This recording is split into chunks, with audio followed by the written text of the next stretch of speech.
बहुत भयंकर कहानी लिखने की कोशिश मत करना कि मतलब बहुत ही बड़े बड़े शब्द लिख दिया ये वो, है ना, जैसे कोई डिश खा रहे हैं अल्फ्रेडो फर्टिचीनी, मतलब ये सब ऐसे लिख दोगे तो फिर तुम्हें याद भी नहीं रहेगा कि, क्योंकि हमें नरेट भी करनी होती है। और अब मेरा लगभग अराउंड 1 आवर का इंटरव्यू था, जितना भी नॉर्मल टाइम होता है। ठीक है। उसमें उन्होंने 15 मिनट तो इस चीज पे किया कि विश्वा तुम्हारा क्लोज फ्रेंड क्यों है और कोई नहीं। क्या this is also very common in your age, कुछ और बताओ। तो फिर मैंने कहा सर यही है प्रॉब्लम, अब क्या प्रॉब्लम है? कह रहे तुम 23 साल के हो गए, तुम्हारे हिंदी में बोलते हैं कि तुम 23 साल के हो गए, कोई प्रॉब्लम ही नहीं हुई। तो फिर उसने एज अ सबॉर्डिनेट बुलाया था मेरे को कमांड टास्क में। ठीक है। तो हम लोग कर रहे थे command task, we are not allowed to speak. अब वो इतना नर्वसली कर रहा था, पता नहीं क्या कर रहा था कमांड टास्क। एक जगह से दूसरी जगह जाने के लिए उसने दो फट्टे दे रखे थे। ठीक है। एक फट्टा रखा, उसके ऊपर ऐसे फट्टा रख गया एक, बस ना कुछ बांधा ना कूदा, है ना। और मैं थोड़ा बीइंग अ लाइट वेट, तो मेरे को कहता, मेरा चेस्ट नंबर 23 था, कह रहा चेस्ट नंबर 23 कम। भाई मेरे साथ जो खड़ा, मेरे को गिर जाएंगे भाई, गिर ही जाएंगे। एक टी स्टेप स्ट्रक्चर था ऐसा टी करके, और उसके ऊपर उसने फट्टे रख दे दो और कह रहा कम।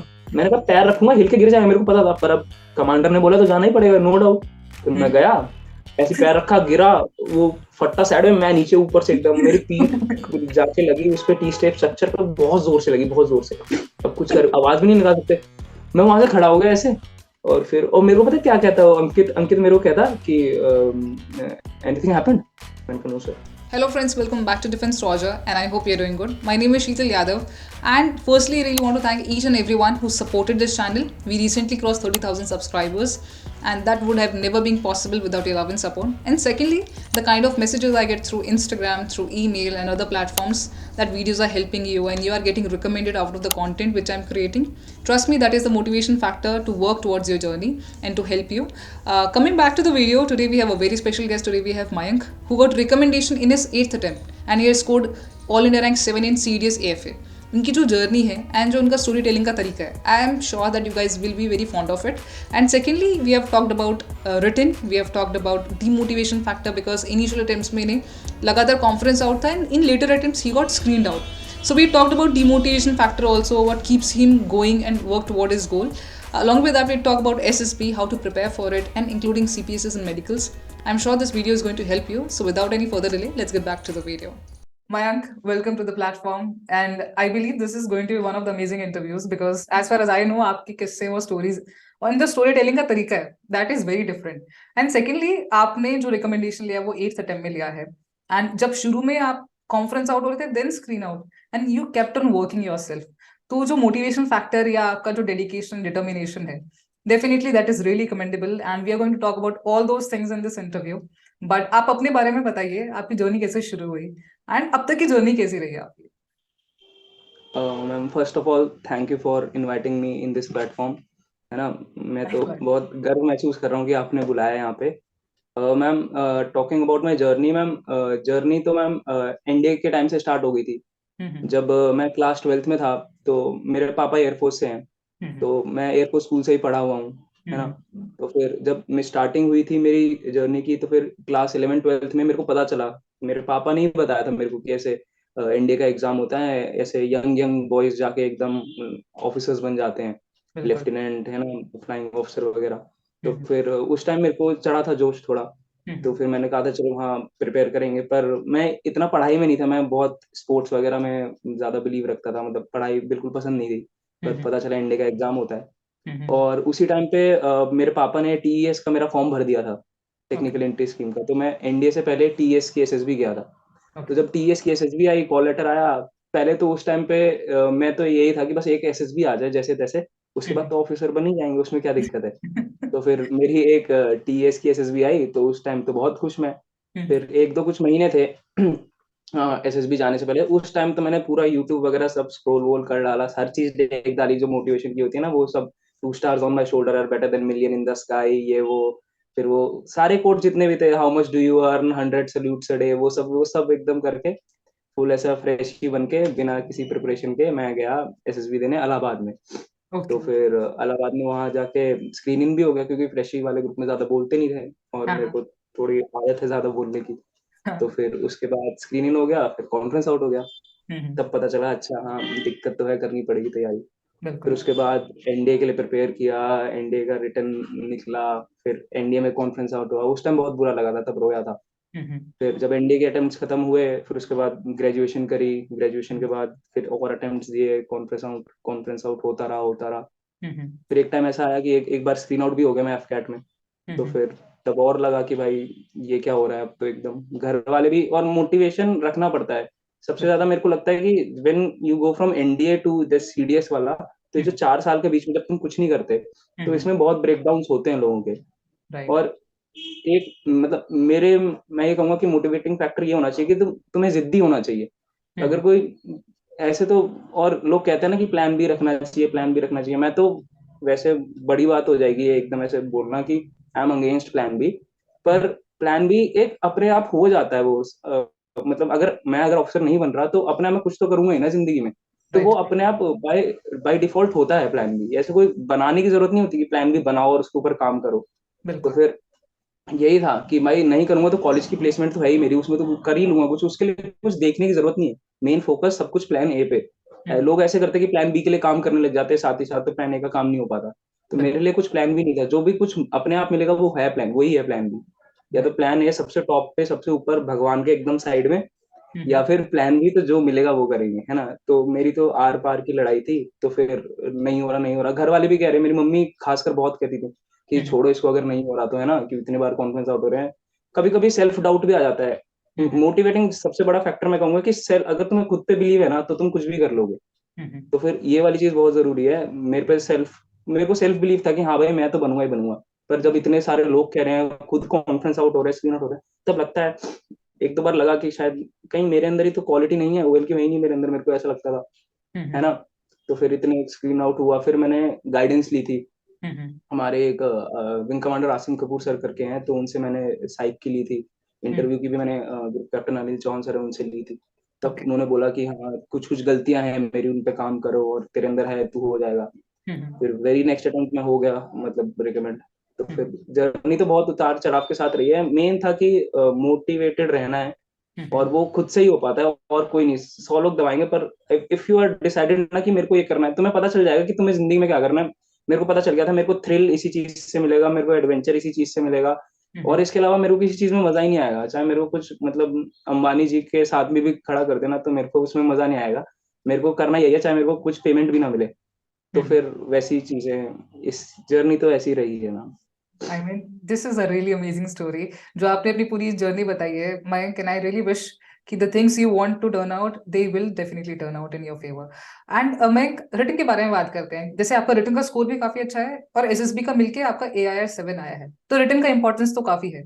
तो अलॉन्ग विद दैट जो पर्टिकुलरली सब्जेक्ट वाइज भी हम बात करेंगे, पेपर वाइज भी बात करेंगे कि कितना स्कोर होना चाहिए और किस तरह से करें। बिकॉज मैं फ्रैंकली बोलूँ तो लोग सभी बोल तो देते हैं कि इस बुक से करो, यहाँ से ये करो, वहां से वो करो, पर करना कैसे है दैट इज वेरी इंपॉर्टेंट। क्या चीज छोड़नी है that is also very important. And कितना करना है।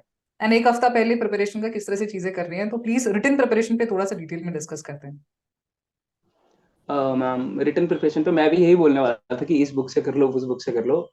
मतलब रिटन के लिए तो जैसे अरिहंत की पाथ फाइंडर सीडीएस की किताब है, वो बिल्कुल। तो ग्रंथ है ही, मतलब वो तो करना ही है, ठीक है। उसमें सारे सब्जेक्ट्स वगैरह आ जाते हैं, तो मैंने वो ले रखी थी। और वो मैंने परचेज कर ली थी अपने एनडीए के बाद, सीडीएस के, सॉरी, कॉलेज के फर्स्ट फर्स्ट ईयर में ही, है ओके। ना।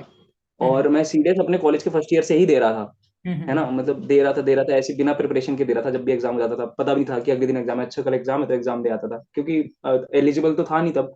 दिस बिल्कुल। Was the first time when I was eligible appearing में, और इसी में मेरा क्लियर हो गया। तो दिस हम्म। वाज गुड, क्योंकि मैं फर्स्ट ईयर से दे रहा था सारे एग्जाम, है ना। हम्म। वो एसएसबी आती तो फिर जाता नहीं, क्योंकि एलिजिबल नहीं था।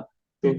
सीडीएस के लिए तो पाथ फाइंडर वाली ये किताब करी थी मैंने, हम्म। मेन। और उसके बाद एक ऑब्जेक्टिव जनरल इंग्लिश करके आती है, फॉर इंग्लिश, ठीक। एसपी बख्शी सर की किताब है। हम्म। उसमें एंटोनिम, सिनोनिम्स, आइडम फ्रेजेस वगैरह ये सब, मतलब ये बुक्स, पहले मैं बुक्स बता देता हूँ। और जीके की मैंने ल्यूसेंट से करी थी, ठीक ठीक है। है। और एसएसबी के लिए भी बता देता हूँ, जो ओआईआर वगैरह की है, उसमें आती है verbal and non verbal reasoning, वो हम्म। आर एस अग्रवाल सर की है। तो एक ठीक। बहुत मोटी किताब है वो, उसमें सब है, हर चीज है, वर्बल भी नॉन वर्बल भी पूरा है। तो वो ठीक। मैंने उससे करी थी। हम्म। अब डिटेल में जाएंगे तो जैसे मैथ्स के 28 चैप्टर्स होते हैं, ठीक है। हम्म। तो मैं बहुत बिलीव करता था कि जैसे मैंने देखे भी थे, जैसे अब वीडियोस वगैरह देखते तो आईएएस वगैरह बहुत उस पे बोलते कि सिलेबस बहुत अच्छा लिखा होना चाहिए तुम्हारा, सिलेबस सिलेबस। तो मैं बिना सिलेबस के नहीं कर पाता, तो मैंने मैथ्स के 28 चैप्टर्स लिखे, फिर एक एक चैप्टर के जितने टॉपिक थे टॉपिक लिखे। अब उनको वन बाय वन एक एक करके करना है, और फिर सिलेबस में टिक लगाते जाओ, तो तुम्हें पता चल जाता है तुम्हारी प्रोग्रेस कितनी हो रही है। तो बिल्कुल। और मैं मैथ्स को ऐसे डिवाइड करता था, जैसे मतलब सारी सब्जेक्ट्स मैंने ऐसे डिवाइड करे थे कि पेपर के लिए पहले रिसर्च करके रखो, बहुत ज्यादा पहले रिसर्च, और रिसर्च में टाइम लगता है, एक आध हफ्ता लगेगा। जो तुम्हारे पीवाई क्यूज हैं, तो पिछले 4-5 साल के पीवाई क्यू उठाओ, 4-5 साल मतलब 10 हो गए कम से कम पेपर सीडीएस के, तो उनको उठाओ और उनमें से एक एक क्वेश्चन देखो। अगर कोई हिस्ट्री का क्वेश्चन है तो हिस्ट्री का मैंने एक क्वेश्चन देखा, अच्छा ये वाला क्वेश्चन कहाँ से आ रहा है, कौन सी बुक से आ रहा है, अगर एनसीईआरटी में है तो इस चैप्टर में इस पेज नंबर पे इस पैरा में ये वाला इस यहाँ से क्वेश्चन आया, तो वो वाली चीज इंपॉर्टेंट है। तो ऐसे रिसर्च करनी पड़ेगी एक एक पेपर की, एक एक क्वेश्चन की, तो तुम्हें पता चल जाएगा कि हाँ भाई यहाँ से ज्यादा आ रहा है वहां से कम। फिर उसके बाद हम लोग मैं ये बना लेता था कि very very important topics number 1, average important topic और लेस इंपॉर्टेंट टॉपिक्स, और एक चौथा बनाता था जो मेरे को नहीं आता। तो फिर मैथ्स में तो वो था ही नहीं, मतलब मेरा मैथ्स अच्छा था, तो मैं मतलब 12th में भी अच्छा था, इंजीनियरिंग कर रखी है, आईआईटी की तैयारी करी थी, और इसमें तो 10th तक का मैथ्स आता है सीडीएस में, तो मेरा मैथ्स अच्छा था। तो मैं मैथ्स में बनाता था वेरी वेरी इंपॉर्टेंट, जैसे उसमें ट्रिगो हो गया, टाइम एंड डिस्टेंस वगैरह हो गया, एवरेज इंपॉर्टेंट टॉपिक जिसके कम आते हैं, एवरेजली क्वेश्चन आते हैं, जैसे ट्रायंगल्स वगैरह के आ गए, सर्कल्स के क्वेश्चन आ गए, और लीस्ट इंपॉर्टेंट जैसे लोकस का बहुत कम, एक आधी बार क्वेश्चन दिखाया है, रेशनल एक्सप्रेशंस के क्वेश्चन कम आए हैं, तो ऐसे करके मैं डिवाइड कर लेता था। फिर मेन मेन जिस पे ज्यादा फोकस करना है, वेरी वेरी इंपॉर्टेंट, तो बहुत अच्छे से फोकस करना है, उनके बहुत ज्यादा क्वेश्चन करे, ये करे। तो लगभग लगभग एक महीने में ये हो जाता था, मतलब एक महीने में मैथ्स हो जाएगा। फिर उसके बाद तुम्हारे पास रिवीजन का टाइम होना चाहिए, बहुत जरूरी है। और मैं नोट्स बहुत बनाता था, मतलब मैथ्स के मेरे पे से 2-3 रजिस्टर बने हुए हैं जो मैंने हर बार बनाए हैं, और बहुत मतलब एक आधे पेज में एक चैप्टर खत्म कर देता था मैं, सिर्फ फॉर्मूले लिख के, सिर्फ वो लिख के, है ना। तो मेरे अंदर रखा हुआ है, वरना मैं दिखाता अभी, तो फिर वो वैसा बहुत प्रिसाइजली बहुत बहुत छोटे छोटे नोट बनाता था, एक चैप्टर आधे पेज में खत्म, मैं बस फॉर्मूले फॉर्मूले लिख के। तो मैथ्स वैसे हो गया। फिर उसके बाद थोड़ा सा, जैसे आपने कहा कि एक हफ्ते पहले क्या करना चाहिए, तो एक हफ्ते पहले तो सिर्फ पीवाई क्यू, लोग कहते हैं कि सेट्स कर लो, है ना, नॉर्मल कहीं ऐसे प्रैक्टिस सेट्स वगैरह मिल जाएंगे, वो कर लो। तो प्रैक्टिस सेट तो तुम्हारे लिए पीवाई क्यू ही हो गया ना, और पीवाई क्यू एकदम ओरिजिनल है, ओरिजिनल प्रैक्टिस सेट जो आ चुका है, तो मेरे हिसाब से वो करना चाहिए। तो मैं तो वो पीवाई क्यू करके जाता था, है ना, हर बार। तो अगर तुमने 2-3 साल के भी कर लिए, तो 4 या 6 तुम पेपर कर लोगे, तो that is more than enough कि तुम अच्छा स्कोर कर लो। और टॉकिंग अबाउट स्कोरिंग, तो मैथ्स में मेरे हिसाब से अराउंड 50 इज गुड, तो मेरे 50 के कुछ ही आए थे, अराउंड 50 थे, 49 ऐसे थे मेरे मैथ्स में। तो फिर मेरे मैथ्स ऐसे कर लिया था मैंने। इंग्लिश का मैंने बताया, जो एसपी बख्शी सर की ऑब्जेक्टिव जनरल बुक थी, मैं उससे करता था, और पीवाई क्यू, है ना।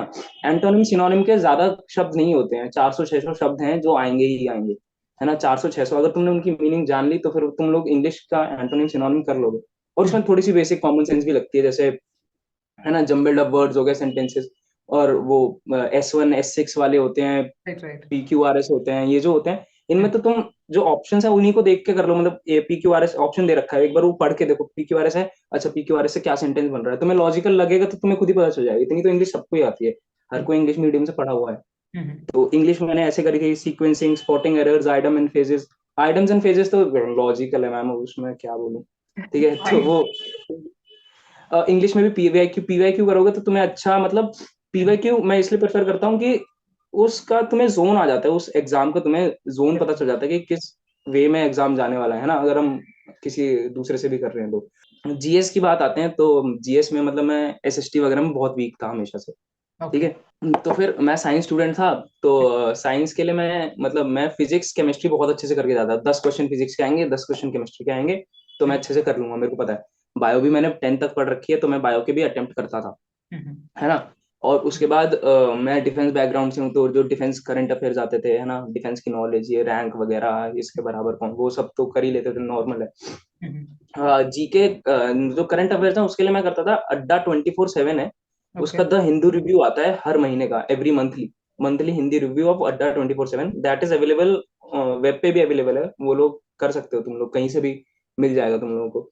तो फिर एक वो वाला बहुत अच्छा हो जाता था। अब बात आई हिस्ट्री और पॉलिटी की, और ये इको वगैरह की, हाँ जियो रह गया, तो जियो भी मैं, मतलब जियो में अच्छे से कर लेता था, स्टैटिक जियो था मेरा, तो रिवर्स, रोड्स, रेलवेज, है ना, एग्रीकल्चर वगैरह, ये तो मैंने बहुत अच्छे से कर लिया था अपना सोलर सिस्टम में, तो इजी चीजें थी, थोड़ी बहुत साइंस से रिलेटेड, तो ये मैं कर लेता था।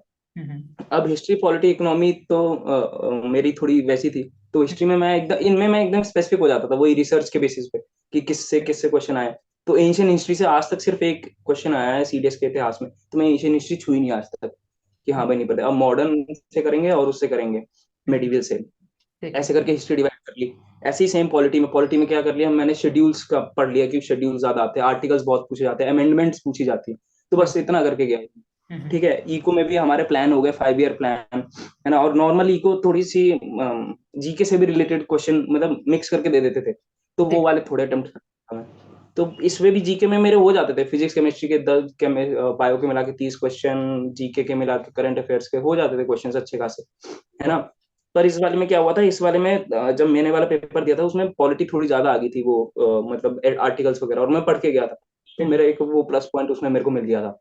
तो ठीक है। फिर इसकी वजह से मेरे को जीके में भी अराउंड 50 मार्क्स आ गए थे, और इंग्लिश में मेरे 80 आए थे, तो मेरे वाह। टोटल अराउंड 180 के आसपास हो गया था। हाँ, इंग्लिश में score, English is the key, कि अगर तुम्हें हाई स्कोर करना है राइट। तो फिर इंग्लिश है। और इंग्लिश। आईएम में जैसे अब एएफए के लिए अगर तुम बात करोगे तो फिर एएफए में तो कट ऑफ मार्क्स कुछ है ही नहीं, तुम बस कट ऑफ क्लियर कर लो एएफए की, एक नंबर से भी कर लोगे और रिकमेंड हो जाओगे, तो you will be going to the academy, क्योंकि 32 सीट्स होती हैं और आज राइट। तक कभी पूरी नहीं होती। मेरे वाले इस अटेम्प्ट में 22 रिकमेंडेशन हुए हैं, 22, है ना, 32 सीट्स है। ये सबसे ज्यादा हुए हैं आज तक, वरना कभी आप देखना पुराने उठा के, कभी 9 सीटें, कभी 6, कभी 10, कभी 12, इतने रिकमेंडेशन होते हैं all over India my for God. They for those 32 seats. Okay. ठीक है, तो फिर एएफए के लिए तो मेरिट की कोई टेंशन ही नहीं है, तुम बस एएफए के रिटर्न में मार्क्स निकाल लो और रिकमेंड हो जाओ। रिकमेंड मतलब एयरफोर्स बोर्ड थोड़ा कम करते recommend according to army. Right. तो फिर फॉर सीडीएस ऑल्सो, सीडीएस के लिए तो बहुत ही कम, क्योंकि रिटर्न ही बहुत कम लोग निकाल पाते हैं, है ना ma'am. Around 6 lakh 5 lakh plus बच्चों ने ये सीडीएस का एग्जाम दिया था, और ओके। उसके बाद उसमें से 619 थे जो टू बी एग्जैक्ट जिन्होंने एएफए का रिटर्न क्लियर किया, है ना। वो सब सेंटर्स में भेजेगा, मेरे सेंटर में आप मानोगे नहीं मैम, 35 की रिपोर्टिंग थी, reporting of 35 candidates in okay. 2 FSB Mysore 4 सितंबर को। और उसके बाद 25 स्क्रीन इन हुए थे, और हम 3 रिकमेंड हुए थे, 2 प्रीवियस रिकमेंडेड थे, एक एनडीए का था और एक एएफए से खुद ही अकेडमी से आया था, वो एसएससी था एफ कैट के थ्रू, अब सीडीएस के लिए आया था।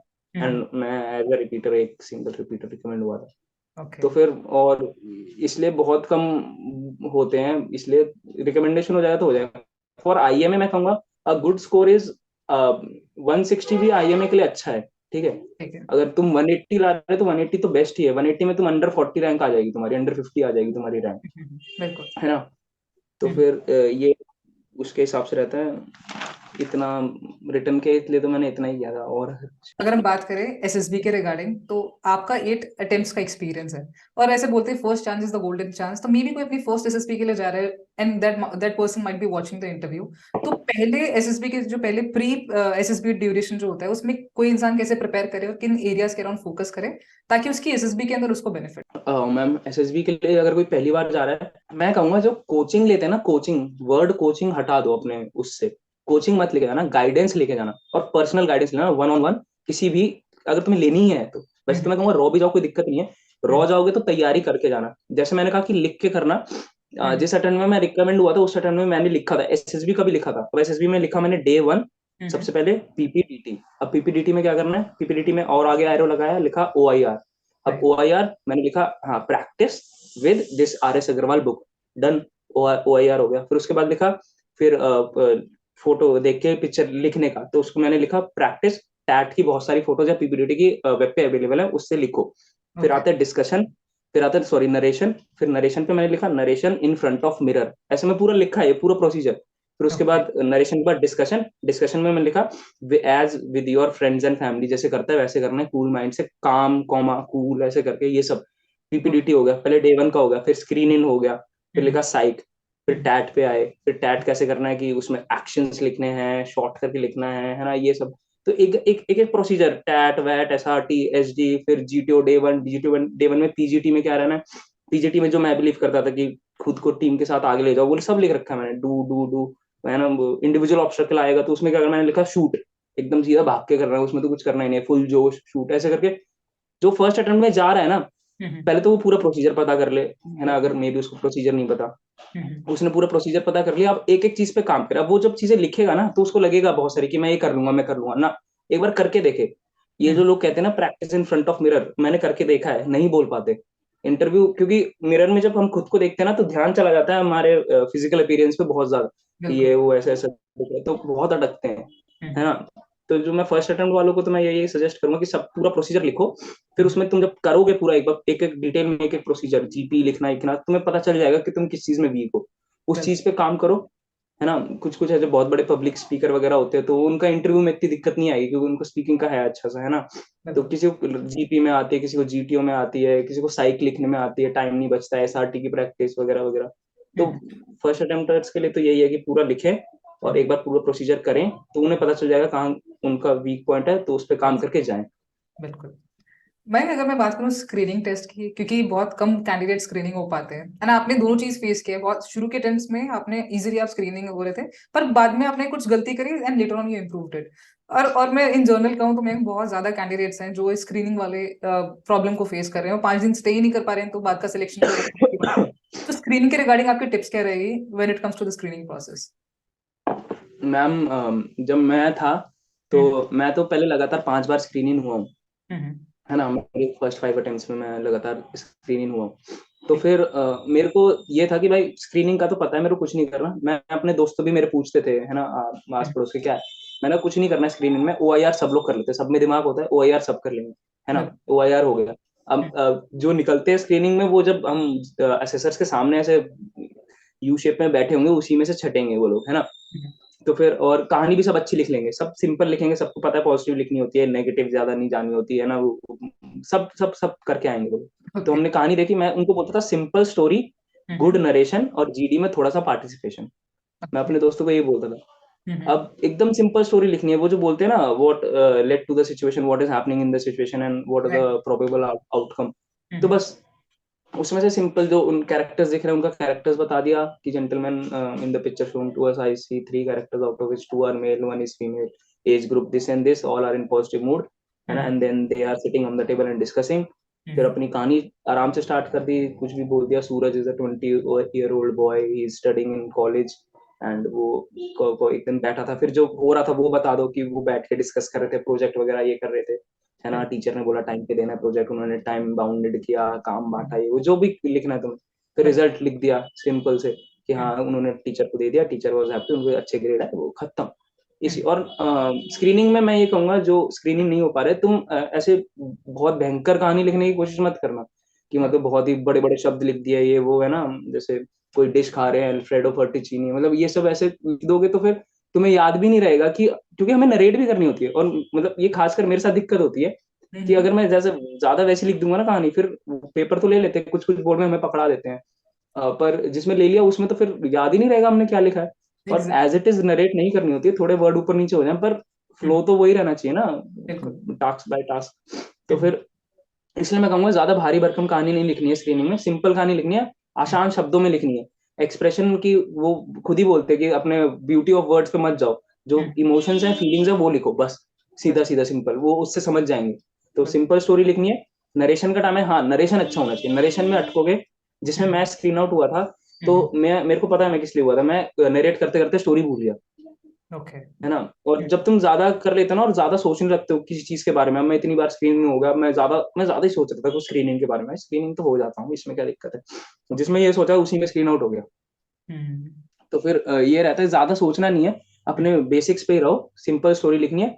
नरेशन एक बार एक फ्लो में अच्छे से स्लो में काम होके, सांस वांस लेके चले जाना थोड़ी सी पीपीटी के रूम के अंदर, तो फिर उसमें बैठ के अच्छे से शांति से नरेशन कर लो बस। नरेशन के बाद डिस्कशन में जैसी आखिरी की कहानी खत्म होगी, सबका चिल्ला चौकन चालू हो जाएगा, मैं हमेशा शांत बैठा रहता था। वो तो कहते हैं कि जो स्टार्टिंग में बोलना होना चाहिए ना, इनिशिएटिव लेना, नहीं लेने देंगे, कोई नहीं लेने देगा, इतनी 20-15 बच्चों का ग्रुप होता है, सब बोलेंगे ही, तो स्टार्टिंग में तो चुप ही रहो, ऐसे मैं ऐसे बैठा हूँ, फिर एकदम से जब ग्रुप बहुत बात कर रहा होता है ना, एक ऐसा पॉइंट आता है बीच में कि एक एक सेकंड या 2 सेकंड के लिए पूरा ग्रुप शांत होगा, ऐसे भड़बड़ भड़बड़ चल रही शांत, फिर भड़बड़ भड़बड़ ऐसे चालू हो जाता है।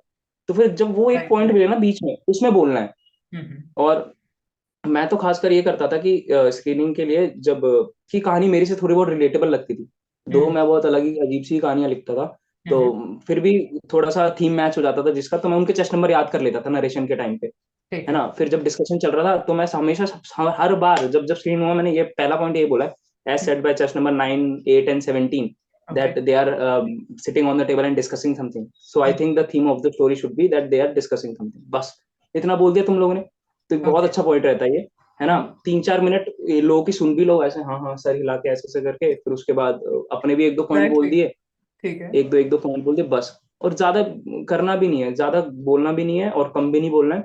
हम्म। कोशिश करते हैं, वो नहीं बोलने देंगे, तुम बस कोशिश करते रहो और इन्वॉल्व रहो डिस्कशन में। Involvement is not by only speaking, is by right. Listening also. तो जब कोई डिस्कस करे तो उनको देख के सर हिलाते रहो बस, हाँ सुन भी नहीं रहे तब भी हिलाते रहो, तो वो हो जाएगा तुम्हारा मतलब स्क्रीनिंग। तो ऐसे हो जाते हैं, मतलब अब मैं स्क्रीनिंग करता बिल्कुल हूँ यार। मयंक, और जो आपने जितने पॉइंट्स बोले हैं एग्जैक्टली यही होता है। और मेरे ख्याल से जो नोडिंग और गुड लिसनिंग की आपने बात करी है वो आपकी एक्टिव पार्टिसिपेशन डायरेक्टली दिखा देता है। मैं जब भी साइक टेस्ट के बारे में बात आती है तो जनरली लोगों को नहीं समझ में आता है कि क्या चीज सही है क्या गलत है, क्योंकि काफी वेग प्रोसेस है, आप साइकोलॉजिस्ट से मिलते नहीं हो। तो आपकी क्या सजेशंस होंगे जब टीएटी, डब्ल्यूएटी, एसआरटी, एसटी के बारे में बात आती है, बिकॉज आपने ओवर द टाइम अपने आपको इम्प्रूव किया है और काफी काम किया इन एरियाज के अराउंड। तो प्लीज शेयर साइक के लिए क्या आपके इंपॉर्टेंट टिप्स रहेंगे। मैम, ज्यादातर लोग जैसे साइक का कहा कि क्या सही है क्या गलत, वैसे मेरे हिसाब से साइक में कुछ गलत सही तो ऑब्वियसली नहीं होता है। ओके। किसी भी चीज का कोई परफेक्ट सोल्यूशन नहीं होता है। इट्स जस्ट योर पर्सनालिटी जो दूसरे को सही से दिखनी चाहिए। अब ठीक। तुम्हारी पर्सनालिटी इतनी कंफ्यूजिंग दिखेगी तुम्हारी साइक के थ्रू ही, तो साइक भी नहीं कर पाएगा तुम्हें रिकमेंड, है ना। तो राइट। फिर जो टैट वैट से मैच होना चाहिए, वैट एसआरटी से मैच होना चाहिए, एसआरटी एसडी से मैच होनी चाहिए तुम्हारी जो भी और सबसे मेरे को लगता है सबसे ज्यादा जरूरी टैट होता है, क्योंकि उसके तुम ऐसे कुछ 6 पेजेस भर रहे हो पूरे, है ना। बिल्कुल। 12 कहानियां लिख रहे हो एक पेज में, दो दो, है ना। हम्म। तो उसमें जितना तुम कंटेंट लिख रहे हो वो बहुत जरूरी है। हम्म। मैंने ओवर द इयर्स इस पे काम किया है ना। तो हम्म। वो पता चलता है कैसे कि जब मैं पहले कहानियां लिखता था तो बहुत चाइल्डिश कहानियां लिखता था, बहुत वैसे बच्चों वाली लिखता था। हम्म। अब फिर मैंने उस पर काम किया कि हाँ चलो थीम तो सही पकड़ रहे हैं। पहले हम्म। होता है कि थीम अच्छा करना, है ना।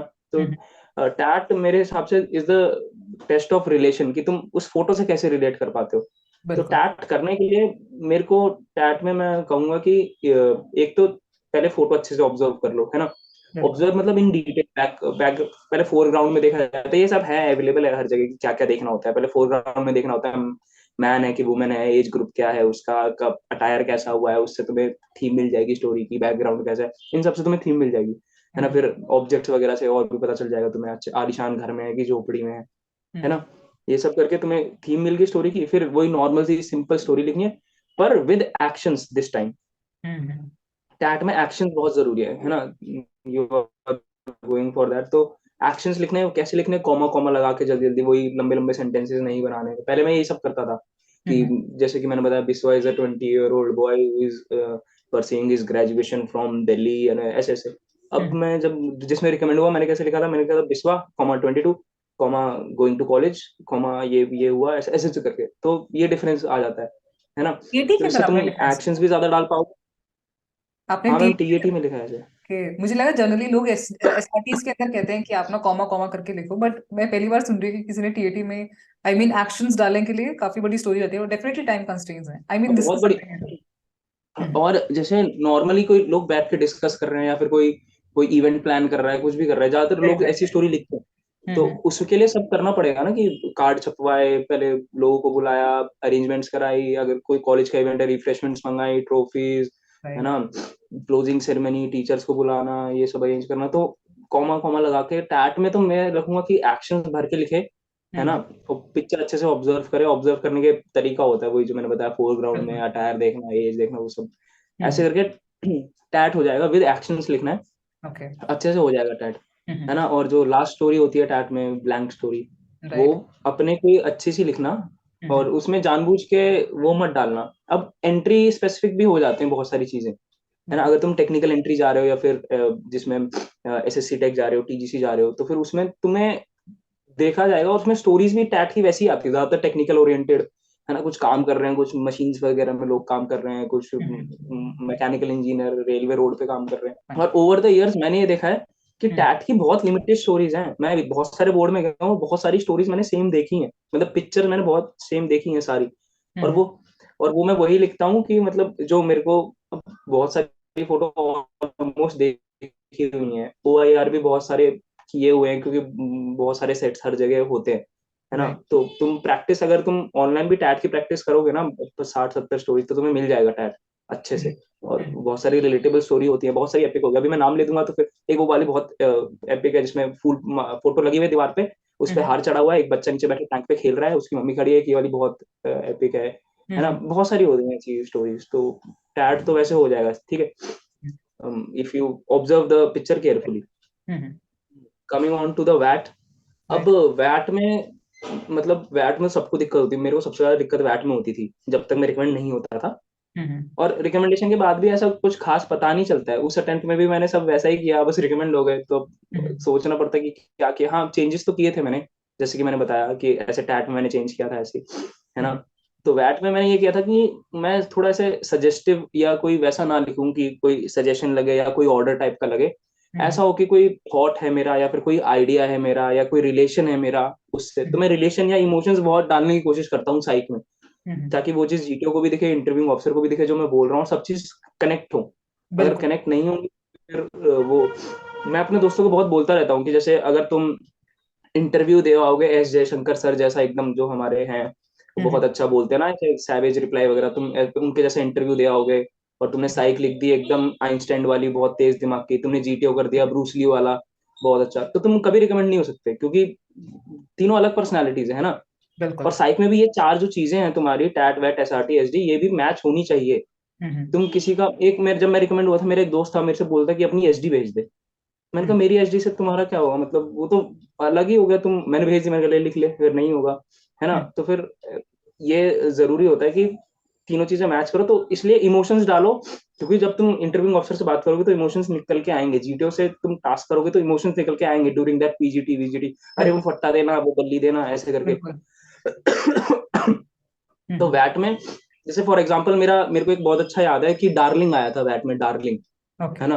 तो डार्लिंग में लोग पता नहीं क्या क्या लिख रहे हैं, क्या क्या लिख रहे हैं। अब हमारे मेरे मैंने जो मेरे को फील किया है कि हमें एनसीसी में था मैं, तो हमें राइफल में बोली जाती है, राइफल को माशूका बोला जाता है, माशूका, है ओके। ना। तो फिर वो हमें बोली जाती है कि राइफल हम लोग राइट हैंड में पकड़ते हैं वाइल डूइंग द ड्रिल, है ना। तो कहते हैं सीधे हाथ में सिर्फ माशूका होती है तुम्हारी, बाकी हर चीज लेफ्ट हैंड में। जैसे हम फाइल पकड़ के भी जा रहे हैं ना ऐसे फॉर्मल्स में, तो फाइल लेफ्ट हैंड में होगी, रुमाल ठीक। रखेंगे वो लेफ्ट जेब में रखेंगे, है ना, हर चीज। राइट हैंड में सिर्फ पिस्टल या मतलब तुम्हारी वेपन होता है, जिसको माशूका बोलते हैं। तो फिर डार्लिंग में मैंने लिखा था अ soldiers darling is his gun, okay. ऐसे लिखा था मैंने बैट में। तुम, मेरा सबसे यूनिक था, ऐसे किसी ने नहीं लिखा था, है ना। तो मैं ऐसे करके लिख रहा था। बाकी वो वैट को करने के तरीके होते हैं, जो नेगेटिव वर्ड है उनसे पॉजिटिव, जैसे फेलियर आया था मेरा, तो मैंने लिख दिया failure are the steps to success. अब मैं अपने से रिलेट किया ना मैंने इतनी बार, हो के फिर धीरे धीरे, तो ऐसे ही वैट तो ऐसे लिखते थे। एक्सीडेंट का आ गया शब्द, तो वो प्रिकॉशंस अवॉइड एक्सीडेंट, ऐसे नॉर्मल से। बिल्कुल। वैट तो खुद से रिलेट करोगे तो लिखोगे तो हो जाएगा वैट। वैट के बाद एसआरटी। तो एसआरटी में मैं जो चेंज चेंज किया था मैंने, कि एसआरटी में बहुत छोटी छोटी लिखता था। तो एसआरटी भी बड़ी लिखनी चाहिए, उनको चाहिए कंटेंट भी चाहिए, और क्वालिटी क्वालिटी भी चाहिए, और क्वांटिटी भी चाहिए, है ना। बिल्कुल। क्वांटिटी इतनी ज्यादा नहीं, कम क्वांटिटी वाले भी रिकमेंड होते हैं। किसी ने 30 एसआरटी की थी रिकमेंड, मैंने जब मैं रिकमेंड हुआ था मैं 42 करी थी। ओके। तो हाँ, और उसमें मैंने कंटेंट डाला था। पहले मैं क्या लिखता था, जैसे फॉर एग्जांपल एक एसआरटी आई कि he was the president of his college and he was to arrange an annual function, तो ही विल डैश। तो मैं पहले लिख के आता था arrange the function well and खत्म, ऐसे करके। इस बार मैंने क्या लिखा, अब मैं लिखता था कि he was to arrange the, he will पहले इनवाइट द, पहले take the permission from the director, invite all the teachers, फिर मेक हिज टीम, फिर उनमें काम डिस्ट्रीब्यूट किया, फिर ओवरलुक किया हॉस्पिटैलिटी रिफ्रेशमेंट्स, ये वो करके, कॉमा कॉमा करके 2-3 लाइन में एसआरटी लिखी, ठीक है। ऐसे करके। तो ये डिफरेंस हो जाता है। तो बिल्कुल। एसआरटी में भी तुम्हें एक्शंस डालने हैं, है ना। कभी कभी आती हैं एसआरटी जो तुम सोचोगे कि भाई अब इसमें क्या करा जाए, तो बिल्कुल। उसमें वही मैं बोलता हूँ, जो तुम्हारा मन का है ना, दिल बहुत जरूरी है। आर्मी में जाने के लिए लव प्यार बहुत जरूरी है, ये मैं बहुत जगह यूज करता हूँ। तो फिर जो तुम्हारा दिल का है उस टाइम वो लिखो, है ना। क्योंकि अगर तुम अलग लिख दोगे कि कोई सोच के भाई इसमें तो ये सही होना चाहिए उसने बताया था, तो वो एकदम पर्सनैलिटी से अलग हो जाएगा चारों चीजों में, फिर बिल्कुल। वो अलग ही झलकेगा। तो तुम्हारा जो कहे दिल वो करो। एसआरटी में भी कुछ गलत सही नहीं होता है ना। तो एसआरटी ऐसे लिखी थी। फिर उसके बाद जो एचडी होता है, एचडी में मैंने क्या किया था, शायद बहुत कम ने किया होगा, या फिर पता नहीं मेरे को कितने ने किया। मैं एचडी में सबसे बहुत पूछता था, बहुत, जैसे आया ना पेरेंट्स ओपिनियन, तो मैं मम्मी को बिठाया, मैं नोटबुक ली, मैंने कहा मम्मी बैठो। अब मम्मी, मैंने कहा मम्मी बताओ क्या क्या है मेरे अंदर, पॉजिटिव बताओ नेगेटिव बताओ। तो मेरी मम्मी कहती दिल के अच्छे हो, है ना, काम वाम कर रहे हो पर पढ़ाई लिखाई नहीं करते हो। अब मैं लिख रहा हूँ कि हाँ my parents think that I am good son and मतलब थोड़ा more incline towards sports, less towards ये मैं लिखा है एसडी में, है ना, जो ओके। मेरे मम्मी पापा कहते हैं। मम्मी को बिठा के पूछा, पापा को बिठा के पूछा, पापा राइट। तो कहते बेकार हो तुम, वो तो अलग बात है। ठीक है, ये वो फिर सब, और मेरे जितने दोस्त है सारे फ्रेंड्स, अब फ्रेंड्स ओपिनियन के लिए टीचर्स का तो चलो, जो टीचर्स मेरे को काम वाम देते हैं मैंने उनके वे से लिख दिया। फ्रेंड्स का मैंने एक एक फ्रेंड को बिठा के पूछा, मेरे जितने दोस्त हैं मैंने लिखा, विश्वास ओपिनियन, सूरज ओपिनियन, अनिकेत ओपिनियन, है ना, रवि भैया है मेरे, उनका ओपिनियन, ऐसे ऐसे करके मैं सबका लिखता हूँ। सारे जितने दोस्त मिलते हैं मैं बता बता भाई मेरे पॉजिटिव बता, मेरे नेगेटिव बता, पॉजिटिव बता नेगेटिव बता, उनको कंक्लूड करके पूरा मिला के मैंने एचडी लिखी थी। सेल्फ ओपिनियन अपना पता ही है, और जो सेल्फ में मैं जो सच्ची मेरे को लिखता है मैं वो लिखता हूँ कि भाई I am very much active, है ना, फिटनेस के तो बहुत ज्यादा हूँ, बहुत ज्यादा घूमना फिरना पसंद है, दोस्तों के साथ टाइम स्पेंड करना पसंद है, ये वो ऐसे ऐसे करके। राइट। तो ये सब चीजें अपने जो है कहानी वो लिखनी पड़ेगी तुम्हें, इमोशंस रियलिटी लिखनी पड़ेगी, इसलिए कहते हैं टू बी ऑनेस्ट, तुम्हें ऑनेस्ट होना चाहिए, एसएसबी में ऑनेस्ट होना चाहिए, this is what honesty is. तो राइट। ऐसे थी मेरी साइक। तो आप। साइक के लिए तो मैं ये कहूंगा कि टैट जैसा कि वो कर लेना, राइट। एक्शंस वगैरह लिख के एनालाइज करके, वैट में अपना आइडिया या थॉट लिखना रादर देन एनी सजेशन वगैरह, है ना, बिल्कुल। जो तुम्हारे पीछे कभी हुआ हो उस अपने आप रिलेटेड हो जाए। एसआरटी में बड़े बड़े एसआरटी लिखने, मिनिमम एक दो लाइन तो लिखनी ही है, बड़े बड़े छोटा सा नहीं लिखना, एक दो शब्द करके, है ना, और अटेम्प्ट करने की कोशिश करना, अराउंड 45 इज गुड। और राइट। एचडी में सबसे पूछना है, और सबके फिर करना है, मतलब सबसे पूछ पूछ के लिखना, मतलब मैं तो ये सजेस्ट करूंगा, मैं ऑफ आपने ग्रुप एसडी का इम्प्रूव। कहा, वो जेन्युइनली ऐसे लिखना चाहिए कि सबसे सबके ओपिनियंस लिए, और आपने तो बहुत सारे फ्रेंड्स के लेके देन उनको कंपाइल कर बहुत मैम, ऑब्जर्व मेरी किया। डायरी भर गई थी। Okay. Hmm, I mean this is a lot of observation. पर मैं कब, मेरा जो फेवरेट पार्ट आ रहा है वो आपका इंटरव्यू है। I really want to know कि एग्जैक्टली आपके इंटरव्यू में हुआ क्या, किस तरह के क्वेश्चंस आपसे पूछे, किस तरह का आपका इंटरव्यू चला initially to till the end, किस तरह का इंटरव्यू का एनवायरनमेंट था। Please share your interview journey. जब मैं इंटरव्यू दे के आया था तब मेरे को लगा भाई क्या इंटरव्यू चला गया, मैंने घर पे भी फोन किया, हाँ हाँ। मैंने कहा मम्मी ऐसे ऐसे हो गया इंटरव्यू, तो कह रही कैसा गया, मैंने कहा पता नहीं कैसा गया, चला ही गया, वो तो कर ही रहे थे, पता नहीं। मैंने अपने हिसाब से जो बोला मेरे को ठीक लगा। ठीक है। तो मेरा इंटरव्यू एडिशनल आयो ने लिया था, क्योंकि पिछली बार भी मैं मैसूर गया था इंडिया के लिए, तो फिर तब मेरा प्रेसिडेंट सर ने लिया था, तो इस बार एडिशनल आयो ने लिया था मेरा। ओके। तो मैं उनके रूम में गया, फाइल वाइल लेके, उन्होंने मेरी पहले फाइल वाइल देख ली होगी, है ना, एयरफोर्स में देखते हैं file, they check your certificates and all achievements. Right right. तो बस। फिर उन्होंने बोला हाँ मयंक कम सिट, तो मैं बैठ गया। तो फिर कहते हैं अच्छा Mayank, you are coming from Delhi. मैंने कहा यस सर। तो कह रहे कैसे आए हो, वही जो काम डाउन करने के लिए बच्चे को करते हैं पहले स्टार्टिंग में, तो मैंने कहा हाँ सर इससे आया हूँ, ऐसे ऐसे करके खत्म हो गया। Then he started with the CIQ। तो जो पहला वाला सी एजुकेशन वाला होता है, suppose starting from your 10th अभी तक 12th में कितने मार्क्स आए, ये वो, ग्रेजुएशन सब्जेक्ट्स राइट। कौन से लाइक डिसलाइक, टीचर्स कौन से पसंद नापसंद, है ना, talk about your friend circle and कैसा है friend circle, your close friends, why do you consider them so, financial में कोई दिक्कत है ना, सब वो पूछा है। Talk about sports and extra curricular activities including sports and games, ऐसे करके सब कुछ मैंने एक तरफ से बस बताना ये स्टार्ट किया। चीज हो गया आपको। बहुत, हाँ मैम, ये हो जाता है, मतलब ये मैं ज्यादातर अटेम्प्ट्स में, मतलब जब इतना सारा पूछते हैं ना एक साथ, 8 10 15 20 जितने भी क्वेश्चन है, तो फिर वो बीच में भूल जाते हैं सारे बच्चे आधे आधे। इस बार मैंने कामली बताना स्टार्ट किया, तो फिर मैं मतलब बताता चला गया, मैंने सारे बता दिए, एक भी मिस नहीं किया मैंने, एक भी एट द एंड मैं starting sir starting from the 10th, एक को पकड़ा उसको डिटेल में बताया। Sir okay. भी कहते हैं हाँ हाँ जल्दी जल्दी कर, मैं आराम से बता रहा हूँ धीरे धीरे करके। मैंने 10th का बताया, 12th का बताया, ये वो करके, क्लोज फ्रेंड मेरा ऐसे ऐसे ये है, बिस्वा है, ये है वो, ऐसे सब करके मैंने बता दिया। फाइनेंशियल एक्टिविटी में कोई दिक्कत नहीं हुई, मैं मेरा फ्रेंड सर्कल बड़ा है, ये करके सब खत्म हो गया। फिर उन्होंने कहा अच्छा you said your close friend is Biswa, so तुम्हारा वो एनसीसी का दोस्त है, मतलब किस चीज का है, मैंने कहा सर क्यों है तुम्हारा क्लोज फ्रेंड, उन्होंने ये पूछा। तो मैंने कहा सर क्योंकि सर वो मेरे से 2 गली दूर रहता है, मेरे एनसीसी में मेरे बटालियन में भी था, और हम लोग साथ में ही एनसीसी जाते थे, वो उसका, और वो भी प्रिपेयर कर रहा है डिफेंस सर्विसेज के लिए, वो भी इंजीनियरिंग कर रखी है, सेम यूनिवर्सिटी से हैं, साथ में रहते हैं, रोज शाम को घूमते फिरते हैं, है क्लोज सर, इसलिए उसके साथ टाइम स्पेंड करता हूँ।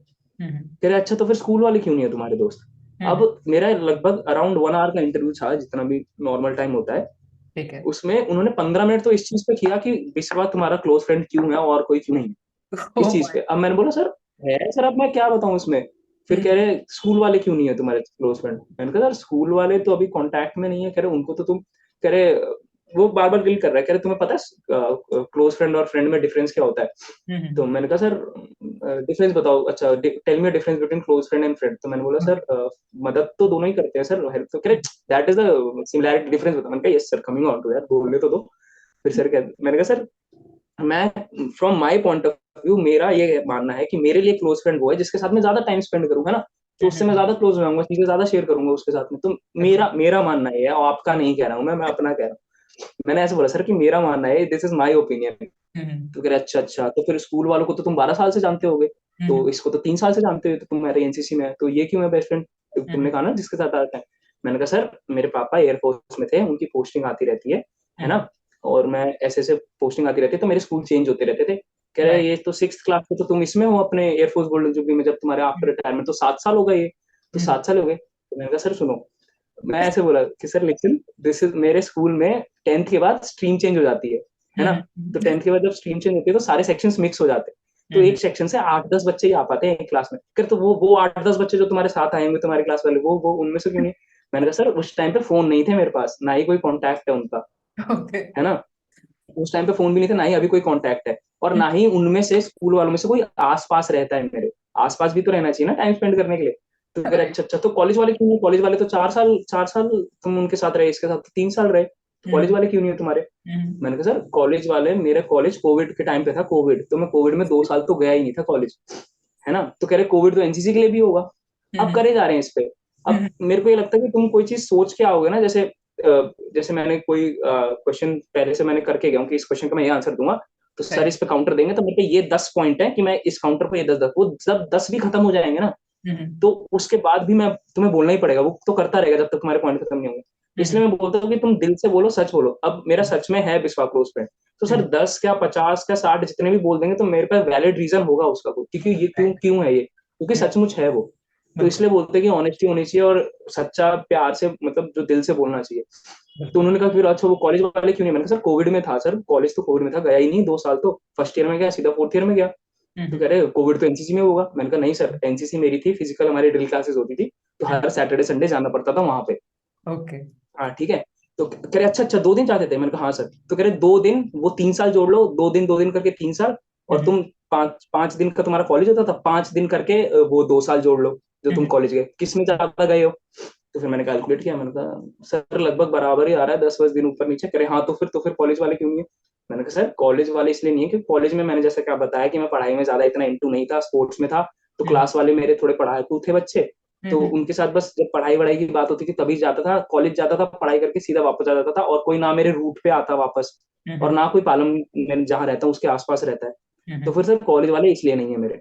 कह रहे अरे ये तो this is not a reason, ये तो तुम कुछ बता रहे हो। मैंने कहा सर पास में जैसे बिस्वा मैं जा रहा हूँ, एनसीसी मेरे साथ जा रहा है, हम लोग एक बाइक से जा रहे हैं, हम वापस आ रहे हैं, शाम को रोज खेल रहे हैं, तो फिर इसलिए टाइम स्पेंड कर रहा हूँ। कह रहे अच्छा तुम्हारा कोई फ्रेंड होगा, तुम उसको पिछले 12 साल से जानते हो, वो तुमसे दूर रहता है, तो वो तुम्हारा क्लोज फ्रेंड नहीं है। मैं मान ही नहीं रहा। मैंने कहा सर लिसन, मैंने कहा सर लिसन। तो उन्होंने पेन पकड़ा हुआ था, उन्होंने नीचे रख दिया, कह रहे हाँ ऐसे कर लिया, हाँ हाँ बोलो। मैं कहा sir suppose you are my friend. कहता ओके। मैंने कहा sir suppose you are my friend and you live in Bangalore, I live in Delhi. कह रहे ओके। मैंने कहा and sir I know you from the past 10 years। कह रहे अच्छा, एंड रिसेंटली आई मेट विश्वा जिसको मैं सिर्फ 2 साल से जानता हूँ, but I am not in contact with you इतना ज्यादा कि हमारी रोज बात होती हो, हमारी कभी कभार महीने में बात हो जाती है ना। तो इतना और बिस्वा के साथ मैं रोज शाम को मिलता हूँ, रोज 2 3 घंटे शाम को स्पेंड करता हूँ, चाहे खेलता हूँ, चाहे वॉक पे जाते हैं, चाहे चाय पीते हैं, चाहे कुछ भी करते हैं, ये राइट। करता हूँ। तो फिर अगर मेरे पास कोई चीज होगी टू शेयर और समथिंग, तो मैं पहला ऑप्शन मेरा बिस्वा की तरफ जाएगा, though you are my also close friend, but at that point of time मेरे लिए Biswa is my close friend. तब वो जाके माना करा अच्छा ओके ठीक है, अब उनको कुछ मिला नहीं इसमें, है ना, करे जा रहे ग्रिल करे जा रहे। फिर उनको इस वाले में कुछ मिला नहीं आज तक। उसके बाद उन्होंने ऐसा सवाल पूछा जो आज तक मेरे से कभी नहीं पूछा गया। ओके। मेरे मार्क्स पूरे ही कांस्टेंट रहे हैं हर जगह, राइट। है ना। तो फिर जैसे मतलब मेरे 10th में थे 81.7 और 12th में थे 80.2। तो वो बी ग्रेड वाला आज तक कभी सवाल ही नहीं पूछा गया, कभी नहीं पूछा मेरे किसी भी इंटरव्यू में।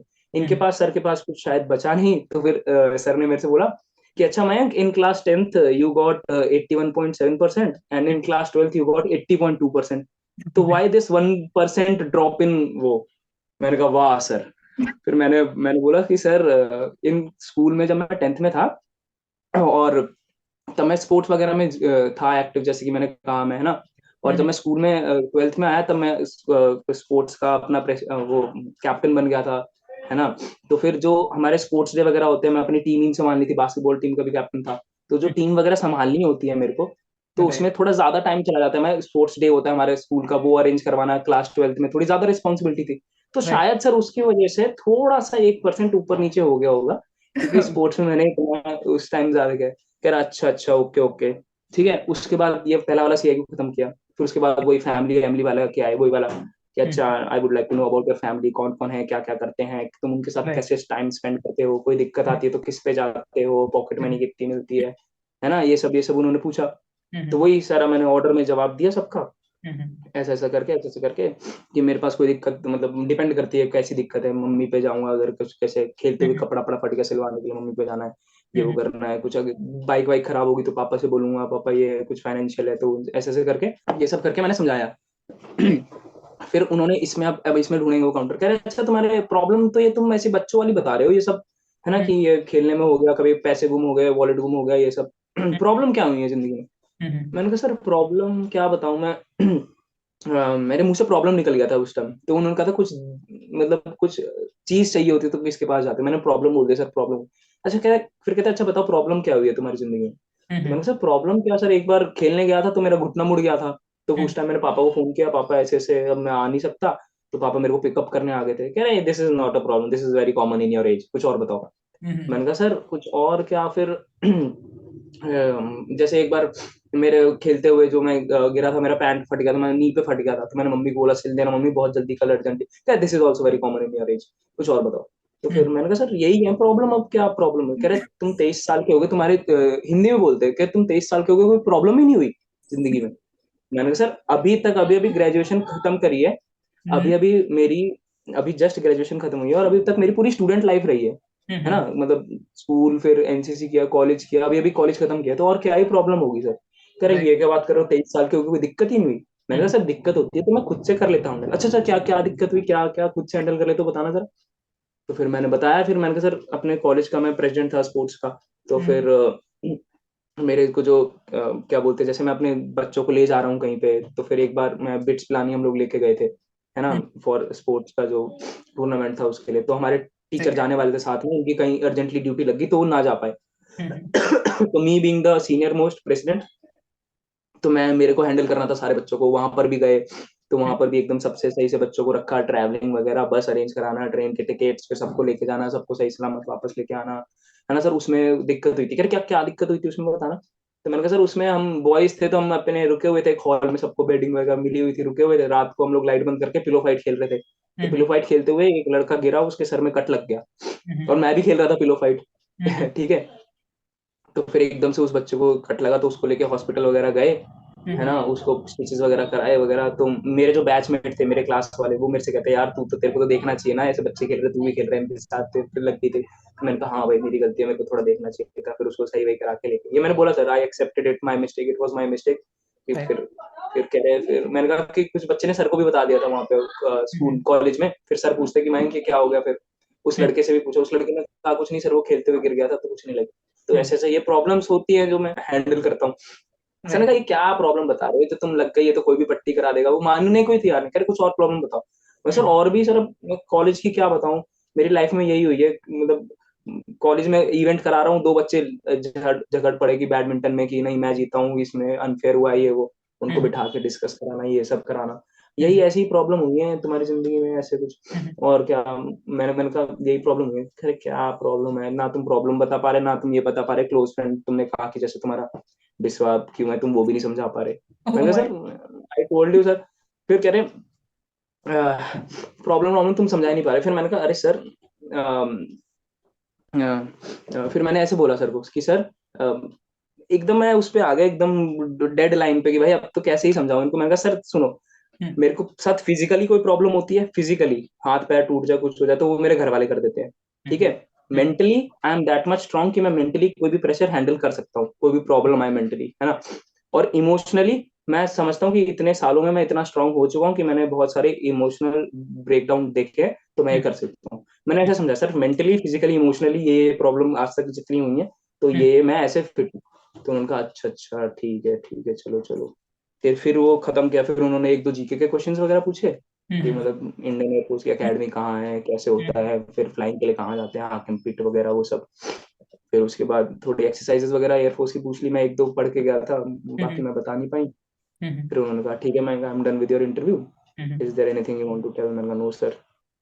करे ओके थैंक यू, बस ऐसे करके खत्म। Mayank, this was something. पूरा इंटरव्यू मैंने एंजॉय किया है।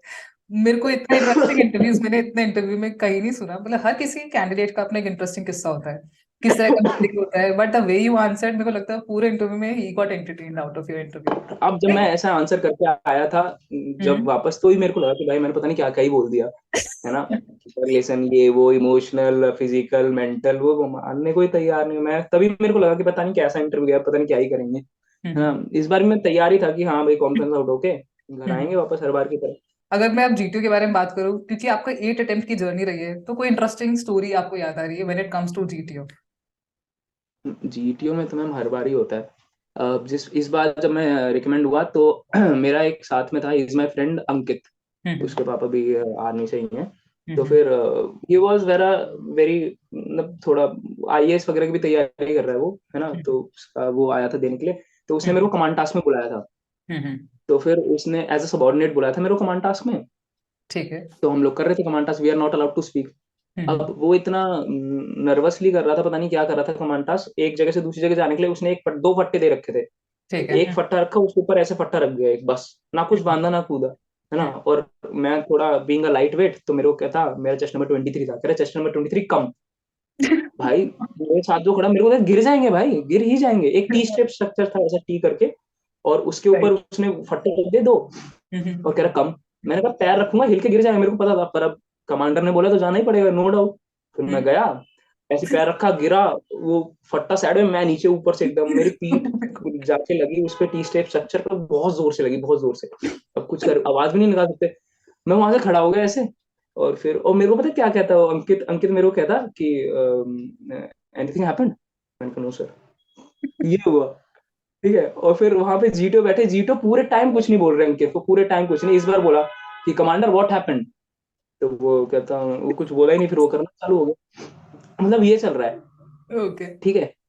हाँ, और जो मतलब जीटीओ स्टार्टिंग से बताऊं, मतलब कैसे। नहीं नहीं, इट्स फाइन।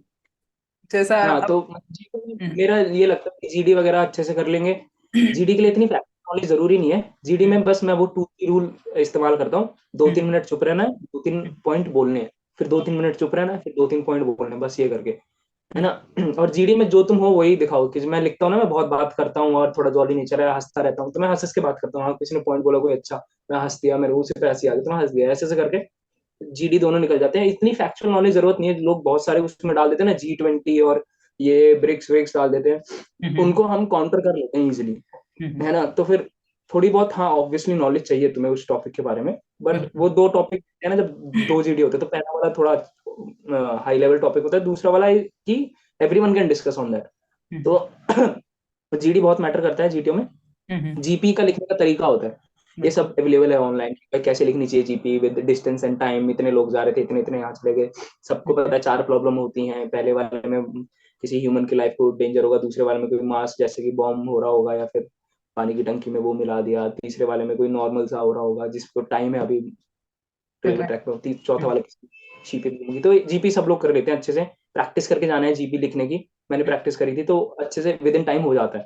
ओके। जीपी के बाद पीजीटी वगैरह में मैं ये बिलीव रखता हूँ कि अगर खुद आगे जा रहा हूँ तो फिर बंदों को भी सारे को साथ में लेके आ जाऊं, अगर पीछे खड़ा हूँ तो फिर सबको गाइड करूँ। दोनों चीजें तो नहीं हो सकती ना यार, हर बार मैं आगे नहीं जा सकता, हर बार मैं पीछे नहीं रह सकता। तो जो बिल्कुल। ग्रुप कर रहा है उसको ग्रुप के साथ रहना, एकदम वही एक्टिव पार्टिसिपेशन, ग्रुप को आगे तक लेके जाना, पीछे तक लेके आना। ऐसा ऐसा पीजीटी एचजीटी किया था। ओके। जीओआर में तो बस जोश चाहिए, चिल्लाते चलो और करते चलो, उसमें वॉर क्राई चिल्लाते हुए। हाँ, उसमें ये देखते हैं बस, मेरे को लगता है जीओआर में ये देखते हैं कि तुम्हारा है, अगर if you are able to do that सारे, मैं कर लूंगा आसानी से, पर मेरे पास जो टीम है, मेरे को टीम को भी साथ में लेके जाना है। कोई कोई लड़के होते हैं फुर्तीले, एकदम भाग के जाके दीवार चढ़ जाएंगे और उधर कूद जाएंगे, फिर कहेंगे आजा आजा। बट हम्म, यू नो ना, you can also help him. In spite of helping him, you are jumping off the wall and उधर से चिल्ला रहे हो आजा आजा। तो जो जो नहीं चढ़ पाते थे, ऐसे ऐसे उनको चढ़ा रहा हूँ ऐसे ऊपर करके, फिर अपन मैं तो आ ही जाऊंगा, तुम लोग चलो, ऐसे अच्छा। करके जीव मेरे को लगता है ये फैक्टर दिखते हैं, बाकी तो पता नहीं क्या ही है। जोश में कर लो सारा। हम्म, लेक्चरेट के लिए भी प्रिपरेशन होती है, वो करके जाओ। लेक्चरेट में मैं यही ज्यादातर मैं इस पे फोकस रखता था कि मैं लेक्चरेट में पास्ट का बोलूंगा, एडवांटेजेस डिसएडवांटेजेस जो भी टॉपिक आया। जैसे बिल्कुल। मेरा इस बार इसरो आया था, हम्म इसरो, है ना, हम्म तो इसरो का तब चंद्रयान 3 चल रहा था, मैं पढ़ पढ़ के गया था सारा। तो मैंने बोला था मैं इसरो के बारे में, उसके पास्ट के बारे में बात करूंगा कि हिस्ट्री ऑफ द इसरो कैसे इस्टेब्लिश हुआ वगैरह वगैरह, है ना। राइट। उसके बाद current situation of the ISRO, hmm and वो ऐसे ग्रो कैसे कर रहा है, और फिर future of the ISRO and it's competitors वगैरह, नासा वगैरह जो हम्म रशिया के थे। तो ये सब मैंने बताया था वो सब। तो इसमें बीच में चंद्रयान 3 भी डाल दिया, तो ऐसे ऐसे करके पास्ट प्रेजेंट हिस्ट्री करके उनके एडवांटेज डिसएडवांटेज सबके लेक्चरेट हो जाता है ठीक ना। है। कमांड टास्क में सबको पता चल जाता है, किसी को ज्यादा ग्रिल कर रहे हैं तो होता है। मेरे को कमांड टास्क में वही लोड लाना था, मतलब एक स्टार्ट लाइन है बस, और हम्म, अंदर जाना है, फिर लेके आना है लोड वापस, ठीक है। टाइप ऑफ अ बॉम्ब वाला। मेरे हम्म को कमांड टास्क में यही किया था कि अंदर जाना है, हम्म मेरे को बोला बॉम्ब लेके आना है। मैंने अपने सबॉर्डिनेट्स को, मैंने अंकित को बुलाया सबॉर्डिनेट में इस बार, उनका अब तू आ मेरे साथ मेरे को गिराया था तूने। तो फिर उसको लेके गया मैं। तो फिर मैंने वो उनका लेके आना, मैंने वो लगवाए फट्टे फट्टे जैसे तैसे, मैं एक बार उठा लिया मैंने उनका, ओके कीप इट देयर। फिर नाउ अब इस रास्ते से जाओ, फिर वो किया, नाउ ये दोनों पिलर येलो हैं या ब्लू हैं, तो फिर किया। हम्म अब ये दोनों रेड हो गए, अब लास्ट में कुछ हो ही नहीं रहा, मतलब कुछ ही नहीं हो रहा, है हम्म ना। फिर वो कर रहा हूँ सोचे जा रहा हूँ, उसमें वो कह रहे हैं कि commander your half the time is over. मैंने कहा यस राइट। सर। फिर मैं करे जा रहा हूँ करे जा रहा हूँ, मैं हम्म शांति से करे जा रहा हूँ, मेरे को हाँ पता है कौन सा कुछ फटने वाला है। कह रहे the right. Bomb will explode. मैंने कहा हाँ सर यार इट विल एक्सप्लोड। कम वो करे जा रहा हूँ करे जा रहा हूँ, कह रहे your half the time is over. मैंने कहा यस सर, मैं धीरे धीरे कामली करे जा रहा हूँ। Your time is about to be over. मैंने कहा हाँ सर कर रहे जाओ, फिर कर रहा हूँ। फिर बोलते commander your time is over, I am giving you extra time. मन में बोला थैंक यू सर, फिर मैं करे जा रहा हूँ करे जा रहा हूँ। फिर मैं कुछ आया दिमाग में आइडिया, मैंने रस्सी वस्सी बांधी, करे okay tell me what is your idea. तो मैंने कहा sir I will put this above this और अंडर दिस, ऐसे प्लैंक प्लैंक करके इट विल गो। करे will it be stable, will it will work. मैंने कहा yes sir, if the rope is tight it will work. फिर okay. ऐसे गुस्से में आंखें दिखाई, इट विल वर्क। मैंने कहा if the rope is tight then it will work. मैंने फिर से सेम चीज बोली। कह रहा अच्छा okay understood, keep the items back and go. और इसमें सिटी में मेरे को बुलाने से पहले उन्होंने जब मेरे को बुलाया, वो इंट्रोडक्शन किया, तो मेरे पैर मुड़ा हुआ था, मेरे पैर में चोट लगी हुई थी, ओके। है ना। तो 2 दिन पहले मैं बास्केटबॉल खेल रहा था, तो मेरा पैर थोड़ा मुड़ गया था, तो थोड़ा सूजा हुआ था पैर, है ना, ठीक। जब करने से पहले। तो हम्म फिर उन्होंने बोला what happened to the knee. मैंने कहा हम्म कुछ नहीं सर, वो ऐसे नॉर्मल स्प्रेन है, थोड़े एक आध हफ्ते में चला जाएगा। मैंने हम्म पट्टी अट्टी बांध रखी थी, लंगड़ा लंगड़ा के कर रहा था मैं हल्का हल्का। फिर ऐसी ओके। बात बात करते हुए वो मेरे पास आए, मेरे को लेके कमांड टास्क में। हम्म तो कह रहे this is the task, you will be able to do it ना with this leg.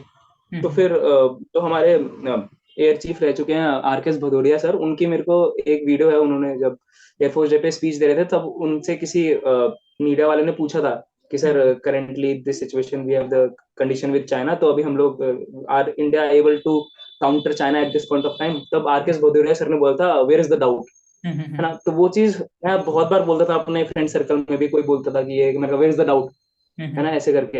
Hmm army में बहुत यूज होता है। तो हम्म सर ने मेरे को जब ये बोला ना कि अच्छा you will be able to do this, तो मेरे मन हम्म में तो एकदम से ऐसा है कि वेयर इज द डाउट बोल दूं। तो फिर राइट। मैं एकदम से रोका, मैंने कहा सर यस सर इजली। तो जैसे ही मैंने बोला यस सर इजली, तो हम्म फिर सर कहते हैं ओके ओके बुला लो अपने सबॉर्डिनेट्स फिर कराओ। हम्म फिर वो कराया वराया, इंडिविजुअल ऑब्स्टिकल भी मेरे पैर में लगी हुई थी, तो हम्म लंगड़ा लंगड़ा के मैंने 9 कर दिए थे, 9। तो हम्म फिर तो बड़े बड़े होते हैं वैसे तो, और लकीली ये था कि I was that much fit कि मेरे से ज्यादा किसी ने नहीं किए थे। ओके। तो फिर इंडिविजुअल ऑब्स्टिकल हो गया था, फिर command task, final group task भी पूरा ग्रुप के साथ वही ले जाके आगे करके, ऐसे जीटीओ खत्म हुआ था। मैं कब तक की जो आपकी पूरी जर्नी रही है, चाहे वो इंटरव्यू चाहे वो जीटी हो, आई thoroughly enjoyed इट। अभी जब कॉन्फ्रेंस की बात आती है तो कहीं ना बहुत सारे कैंडिडेट्स को नर्वसनेस रहती है, और स्पेशली अगर किसी की पहली एसएस भी हो। You have experience lot of conference, but what was hmm. So special about this conference जिसमें आपको रिकमेंडेशन मिला? मैम इस वाली कॉन्फ्रेंस में जैसे रादर देन अदर कॉन्फ्रेंस, मेरे इसमें वेटिंग टाइम ज्यादा था। तो इसमें मैं काउंट भी कर रहा था, वहाँ घड़ी लगी हुई थी वेटिंग हॉल में, तो 14 मिनट के बाद मेरे को बुला लिया था, 15वें मिनट, है ना। तो फिर मैं जब अंदर गया कॉन्फ्रेंस के लिए, तो हम्म मैंने घुसते ही बोला, तो नर्वस तो होते ही हैं इतने, है ना, कि भाई एक तो पहली बार वेटिंग टाइम ज्यादा चला, मैं अंदर घुसते बोला, मैंने कहा गुड मॉर्निंग सर। वहां से कहते सर कि गुड आफ्टरनून मयंक। मैंने कहा गुड आफ्टरनून सर। फिर उसने हल्की सी स्माइल करी, फिर कह रहे प्लीज हैव अ सीट, तो मैं बैठ गया। फिर कहते हैं अच्छा Mayank, you have been to Mysore earlier also. मैंने कहा यस सर, मेरे इंडिकेटर अटेम्प्ट में गया था मैं। कह रहे फिर पूछते कि what is the difference you saw in the previous attempt और इधर, तो फर्क क्या है दोनों में। तो मैंने कहा फर्क तो कुछ है ही नहीं, सब कुछ सेम ही है, बस दीवारें उन्होंने वापस से पेंट कर दी, नई है ना, वैसी चमक रही है, क्या बोलूं मैं। तो फिर मेरे को याद आया, मैंने कहा सर जो बास्केटबॉल कोर्ट है उसके बाहर नेट लग रखा है ना, जो पूरी केज होता है वैसा, वो पहले नहीं था। कह रहे अच्छा अच्छा ओके, एंड अनदर अनदर और कोई चीज। अब मैं क्या ही बोलूं, फिर मैंने कहा सर वो जो फुटपाथ है ना, वो फुटपाथ नया बन रहा है अभी, वहां पे कंस्ट्रक्शन चल रहा है, पहले नहीं था वो। कह रहे अच्छा अच्छा अच्छा। फिर बस उन्होंने इतना ही पूछा, क्योंकि डिस्कशन जब मेरा चला था तो उन्होंने उसी में डिसाइड कर लिया था कि करना है रिकमेंड या नहीं करना है। उसके बाद मेरे को कॉन्फ्रेंस में ऐसा कुछ एसआरटी वगैरह नहीं पूछे। फिर उन्होंने पूछा हाउ वाज द फूड, तो फिर मैंने कहा it was good sir, great. तो कह रहे इस बार का अच्छा था या पिछली बार का अच्छा था। फिर मैं सोचा, फिर मैंने कहा सर पिछली बार वाला ज्यादा अच्छा था फूड। फिर अच्छा the earlier one was good then this one.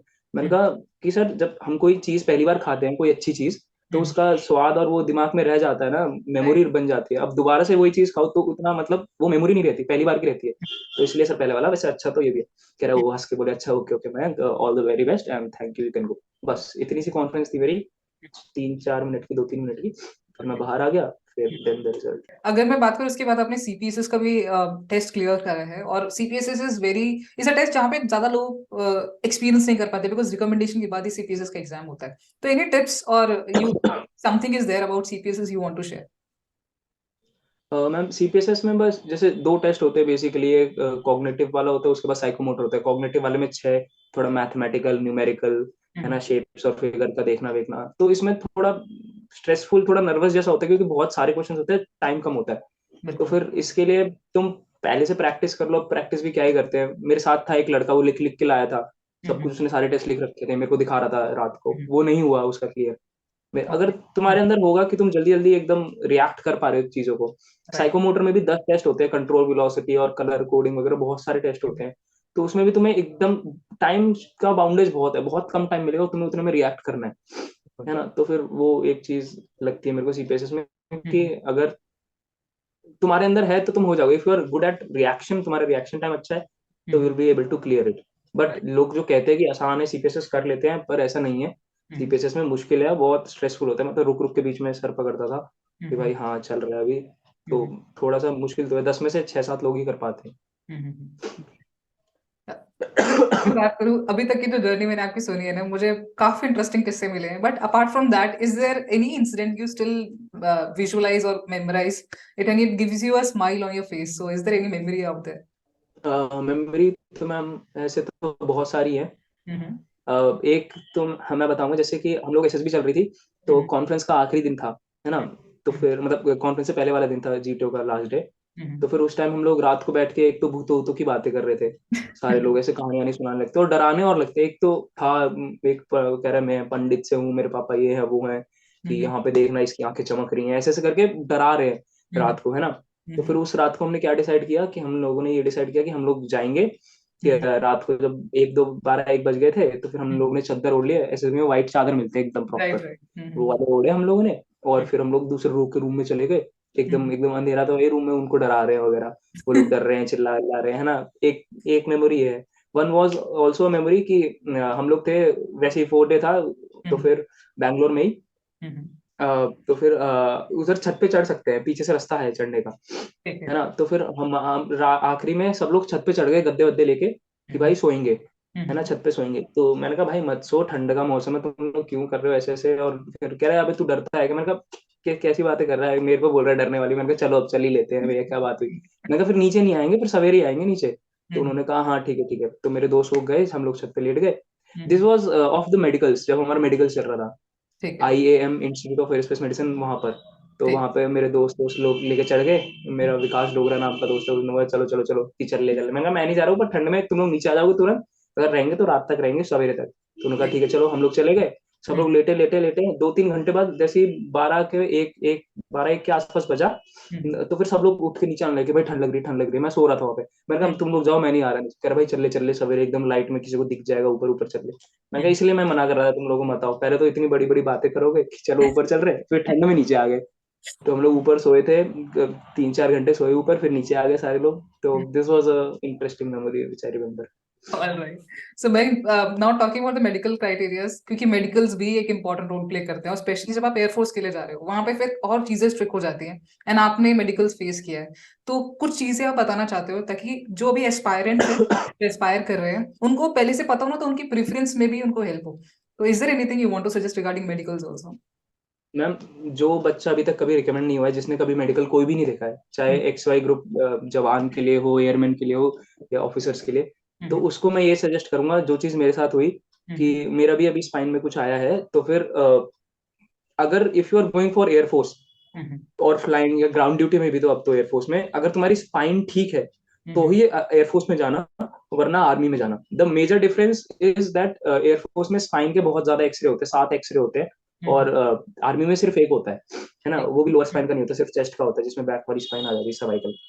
तो फिर मैं ये कहूंगा कि जो भी बच्चा एयरफोर्स के लिए अगर सोच रहा है, तो एक बार अपना स्पाइन का सीटी एमआरआई करा लेना बाहर से, क्योंकि ऐसी बहुत सारी चीजें होती है तो जो तुम्हें डे टू डे लाइफ में लगेंगी, कुछ दिक्कत ही नहीं है स्पाइन में, है ना। मेरे को भी था, पर फिर वो मेडिकल्स में दिखती हैं और उसमें वो टीआर का कारण बन जाती हैं। तो फिर मैं यही कहूंगा कि स्पाइन का अगर फिट है तो ही एयरफोर्स में जाओ, अदरवाइज गो फॉर आर्मी। और पहले से जो करा के जाते हैं, जैसे ब्लड टेस्ट करा लिया, है ना, ईयर वैक्सीन क्लीन करा लिया, ये सब करके तो जाना ही चाहिए, नॉर्मल चीजें मेडिकल्स की। सो Mayank, we have come to an end, and आपकी जो पूरी जर्नी है, it has been like a roller coaster ride. Even you being modest, you will say कि ठीक है, things were quite easier on your pace. But चाहे वो return हो चाहे एसएसबी हो, दोनों में अपना एक स्ट्रगल होता है, अपनी एक जर्नी होती है, and you have gone through a lot. So is there any message you want to give to somebody who's still preparing, or maybe they are into their initial preparation या पहली SSB के लिए जा रहे हैं और वो आपका इंटरव्यू देख रहे हैं? Is there any message you want to share, or you want to give to the aspirant who is preparing next? Ma'am, my message to the aspirants would be कि तुम्हें किसी चीज के लिए अगर चाहिए तो जिद्दी होना पड़ेगा।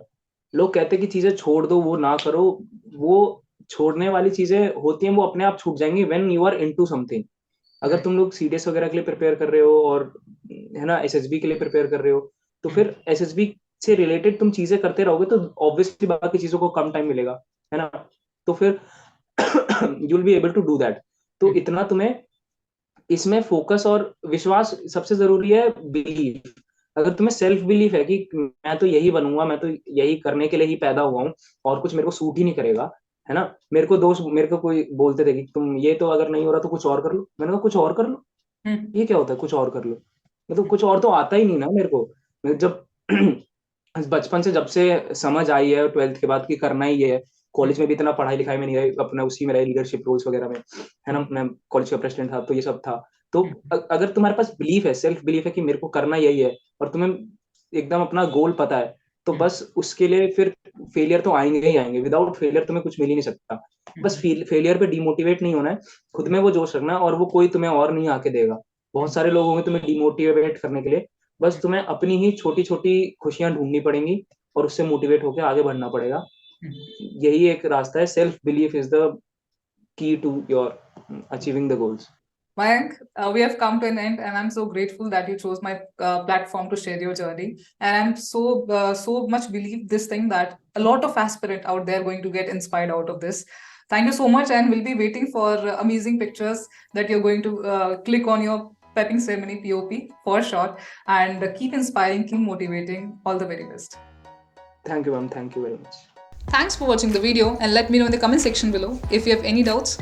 Follow for more such content. Jai Hind.